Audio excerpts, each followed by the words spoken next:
Historia de la filosofía, por Giovanni Fornero, volumen 4, 61, parte octava. La filosofía contemporánea, tomo 1, capítulo 3. Filosofía y teología de Tillich a los teóricos de la muerte de Dios. 925. Rahner, el optimismo salvítico universal. Si como filósofo Rahner se ha concentrado sobre todo en la constitutiva apertura del hombre a Dios y en los presupuestos antropológico trascendentales de la revelación, como teólogo se ha movido en casi todos los campos de la fe cristiana, aportando siempre, como lo demuestra el enciclopédico corpus de los Schriften zur Theologie, una impronta original. El núcleo temático e histórico de la teología de Rahner está constituido por la gracia salvificante, entendida como misterio supremo en el que se apoya toda la revelación y vida de la Iglesia. Remitiéndose a las enseñanzas del Concilio Vaticano II, que a su vez se remite a M.J. Scheven, nuestro autor afirma la existencia de una jerarquía entre los misterios y la posibilidad de reconstruir, partiendo de un misterio principal, toda la arquitectura de las verdades cristianas. En efecto, si Trinidad y Encarnación están implícitas en el misterio de la gracia, se entenderá que la gracia no solamente forme parte del núcleo de la realidad de la revelación y de la salvación, sino que lo constituya. En la base del interés rahneriano por la gracia, que es el misterio que toca al hombre desde más cerca, no está solamente la perspectiva antropocéntrica en la cual se mueve su pensamiento, sino también una preocupación teológica de primer orden, la posibilidad universal de la salvación. Problema que representa quizás, a nuestro parecer, el aspecto humanamente e intelectualmente más característico de su obra de teólogo. Según Rahner, el cristiano no debe sentirse miembro de un pequeño grupo de esotéricos o de fanáticos que creen ser los únicos y exclusivos depositarios de la gracia y de la salvación, sino un hombre que no quiere un paraíso del que otro sea excluido de entrada. O sea, un individuo persuadido de la necesidad de atribuir también a los no cristianos una chance de salvación. En efecto, se ha preguntado toda su vida este teólogo, preocupado por la suerte eterna de gran parte del género humano, ¿puede quizás el cristiano creer, aunque no solamente por un instante, que un innumerable grupo de sus hermanos se pierda? ¿Puede admitir que el inmenso grupo de criaturas humanas, no solo vivientes antes de la venida de Cristo, desde la más remota antigüedad, cuyos horizontes cada vez son llevados más hacia atrás por la paleontología, sino también los vivientes en el presente y los destinados a llegar al mundo en el futuro, sean por principio excluidos inevitablemente de la plenitud de la vida y despiadadamente condenados a una eterna oscuridad? Rahner considera que el optimismo salvífico universal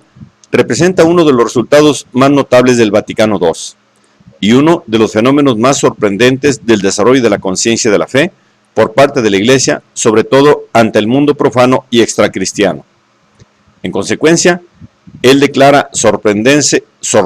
bastante al constatar cómo durante el concilio ha habido pocas controversias sobre tal optimismo salvador, cómo el ala conservadora ha presentado poca oposición sobre este asunto, cómo una cosa de este tipo ha pasado inobservada en el palco.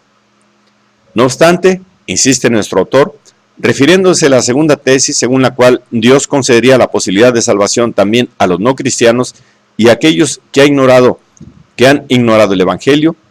quien conoce un poquito la historia de la teología y de las declaraciones magisteriales de la Iglesia no acabará nunca de maravillarse.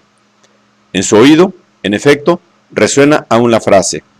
quien no cree será condenado.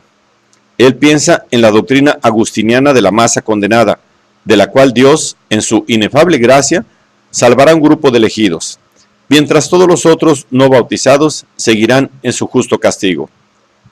Recuerda cuántos teólogos han existido hasta el día de hoy, los cuales, apoyándose en sutiles diferencias doctrinales, nunca han querido comprender el sentido de la afirmación mencionada por nosotros, la concerniente a la universalidad voluntad redentora de Dios, o bien han tratado siempre de eludir su significado simple y claro, su fuerza, aferrándose en cavilosas sutilezas. El propio Rahner recuerda algunas de estas sutilezas, aquella según la cual los no cristianos no serían capaces de creer porque no tienen la revelación histórica de la palabra divina, y sin una auténtica fe, ninguna salvación es posible. Aquella según la cual los no cristianos, siendo como menores de edad y por lo tanto no aptos para la salvación, alcanzarían solamente el antiinfierno, el limbo, como los niños que mueren sin ser bautizados. Aquella según la cual los no cristianos no estarán comprendidos en la revelación y en la gracia por justa sentencia,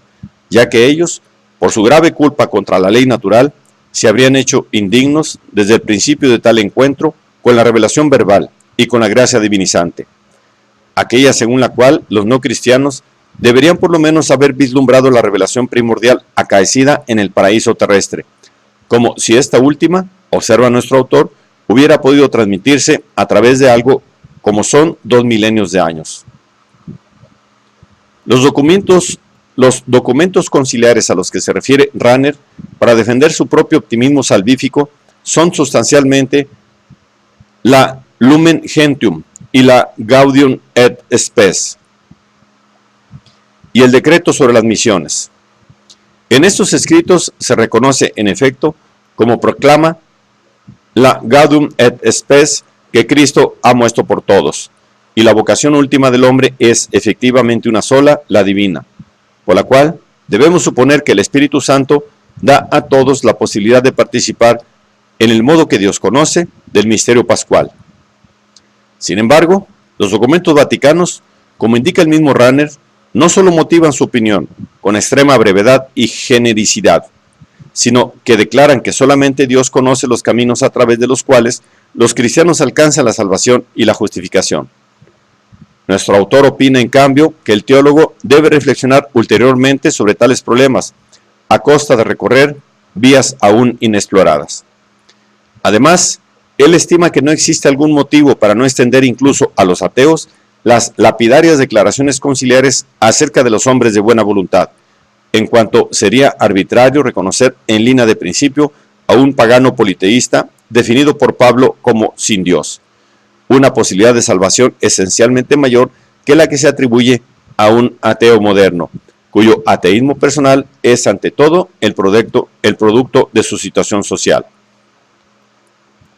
La doctrina de la existencia de una eficaz voluntad salvífica de Dios es desarrollada por Rahner a través de una original utilización de los conceptos de gracia, revelación y salvación. Tomando posición ante el problema de si la gracia es un don creado o increado, nuestro autor afirma que no es la comunicación de una verdad sobrenatural distinta a Dios, sino la comunicación misma de Dios a los hombres, en cuanto él, queriendo que todos se salven, no puede dejar de ofrecerse a cada uno. En consecuencia, la gracia constituye un existencial de la condición humana concreta. En efecto, Dios, según Rahner, es el ser que llena, por medio de una oferta absoluta, el vacío que está en el hombre bajo la forma de una pregunta igualmente absoluta. La trascendencia del hombre, ya en un principio, es querida como el espacio de una autocomunicación por parte de Dios,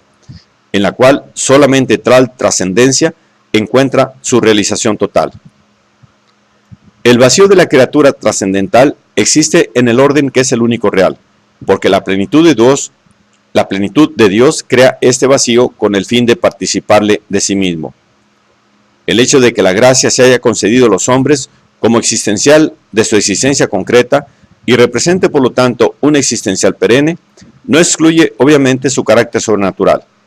En otros términos, si bien el hombre está constitutivamente abierto a la gracia, esta última, en cuanto existencial sobrenatural, es el fruto de un gratuito y amoroso don de Dios. Nos adentramos en el corazón de la concepción cristiana de la existencia cuando decimos: el hombre es el evento de una libre, absoluta autocomunicación gratuita y perdonante por parte de Dios. En consecuencia, puntualiza nuestro autor, lo existencial de la gracia no se convierte en algo natural por el hecho de que sea concedida a todos los hombres. La universalidad de la gracia comporta la universalidad de la revelación de Dios al individuo. En efecto, si la gracia divina no está a unos pocos, intermitente y puramente individualista, sino que es la íntima y solo dinámica perenne y universal de todo suceso humano,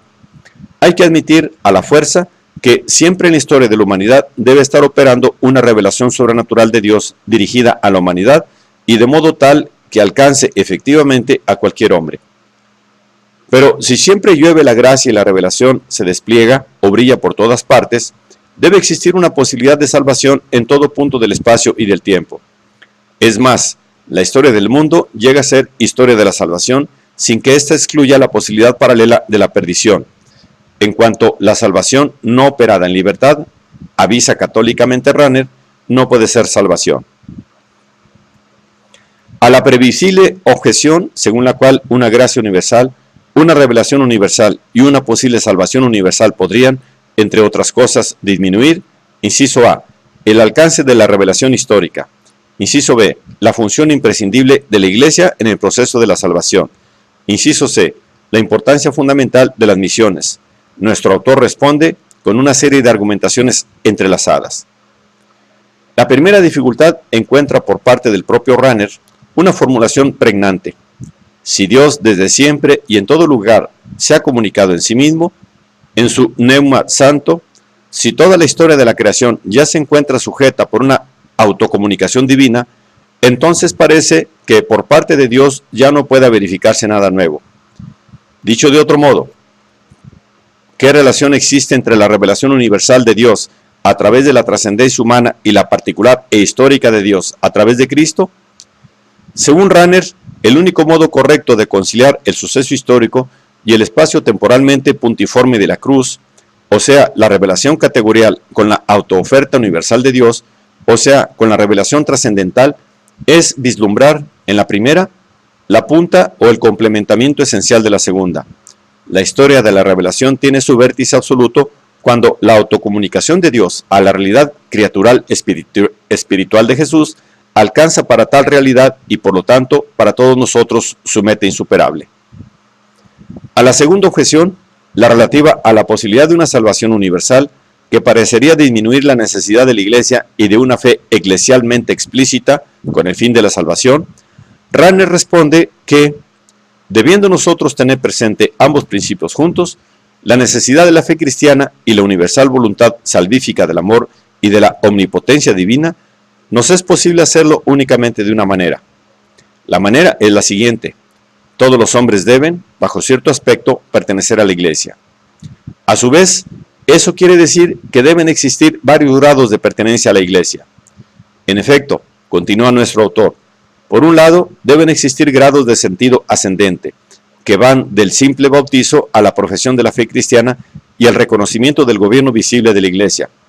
para llegar después hasta la comunión de vida en la Eucaristía y en la santidad realizada. Por otro lado, deben existir también en sentido descendente, partiendo del hecho explícito de haber recibido el bautismo para llegar hasta un cristianismo no oficial o anónimo.